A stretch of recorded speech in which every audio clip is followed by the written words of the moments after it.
అనుదినమన్న శ్రోతలకు మన ప్రభువును రక్షకుడై ఉన్న యేసుక్రీస్తు సరిసాటి లేని మహా గొప్ప పరిశుద్ధమైన నామమునందు శుభములు. నేడు 2025 సంవత్సరం జూలై మాసము 28వ తారీఖు సోమవారం నాటి ధ్యానాంశము.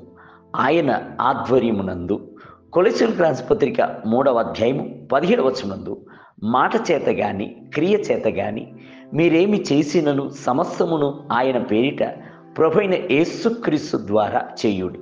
ఆయన ఆధ్వర్యములో తండ్రైన దేవునికి కృతజ్ఞతాస్తుతులు చెల్లించుడి.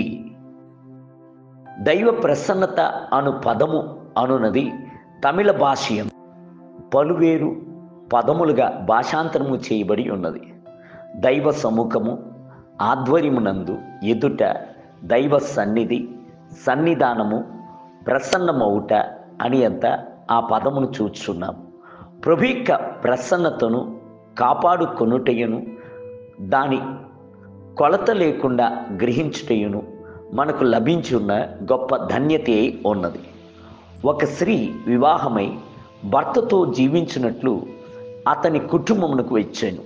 అయితే ఆ కుటుంబ సభ్యులు ఆమెను సంతోషముతో అంగీకరించక బహు కఠినముగా నడుచుకునేది. ఆమె యొక్క భర్త కూడాను ఆమె పట్ల అక్కర కానీ ప్రేమ కానీ చూపించలేదు. సాతాను ఆ సందర్భమును వాడుకొని ఆమె మనసునందు నిరుత్సాహమును, మనసునందు ఒత్తిడిని తీసుకుని వచ్చెను. ఆమె జీవ శవము వలె మారిపోయెను. ఆమె ఒక దినమున మనసునందు నిరుత్సాహముతో ఆలయమునకు వచ్చెను.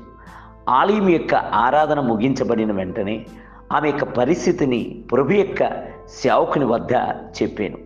ఆ సేవకుడు ఆమెను చూచి, సహోదరి, ఎవరు అభినందించినను అభినందించకపోయినను మీరు చింతపడకుడి. మీరు కుటుంబం కొరకు కష్టపడి పని చేయుట అంతటిని ప్రభు చూచుచూనే ఉన్నాడు. ప్రభు మిమ్ములను అభినందించుచున్నాడు. ఆయన మిమ్ములను ప్రేమించుచున్నాడు. ఆయన యొక్క కృప మీపై కొలత లేకుండా ఉన్నది. ఆయన తన యొక్క ప్రాణము కంటేను మిమ్ములను అత్యధికంగా ప్రేమించుచున్నాడు అని చెప్పి ఉత్సాహపరిచాను. అంత మాత్రమే కాదు, సహోదరి, మీ యొక్క ఇంటి పనులను చేయుటకు ముందుగా ఒక నిమిషము మోకరించి, ప్రభువా, ఈ గృహమును నాకు దయచేసినందున స్తోత్రము, నాకంటూ ఓ చక్కటి కుటుంబమును దయచేసినందున స్తోత్రము అని చెప్పి ప్రార్థించి దైవ ప్రసన్నతను తీసుకొని రండి అని చెప్పాను. ఆ దినము మొదలుకొని ఆ సహోదరి ప్రార్థించి దైవ ప్రసన్నతను కొరత లేకుండా తీసుకుని వచ్చాను. ప్రభువు తనకు తోడై ఉండుటయును, తనను గమనించుటయును, తనను అభినందించుటయును ఆమె గ్రహించి ఆనందించుటకు ప్రారంభించెను. ఒక దినమున పనిచేసి ముగించిన తరువాత ప్రభువు, చక్కగా చేశావు అని మెల్లని స్వరమునందు చెప్పుటను ఆమె ఆలకించెను. ఆమెకు అంతులేని సంతోషము కలిగెను. దేవుని బిడ్డలారా, ప్రభు మనలను అభినందించువాడు. కొద్దిపాటి విషయమునందు నమ్మకముగా ఉండినట్లయితే అనేకమైన వాటి యందు అధికారిగా నియమించేదను అని వెన్నుతట్టి ఉత్సాహపరచువాడు. ప్రభు ప్రతి ఒక్క క్షణమును మిమ్ములను గమనించుచూనే ఉన్నాడు అను సంగతిని, మీ విషయమై మనసునందు ఆనందించుచున్నాడు అను సంగతిని మర్చిపోకుడి.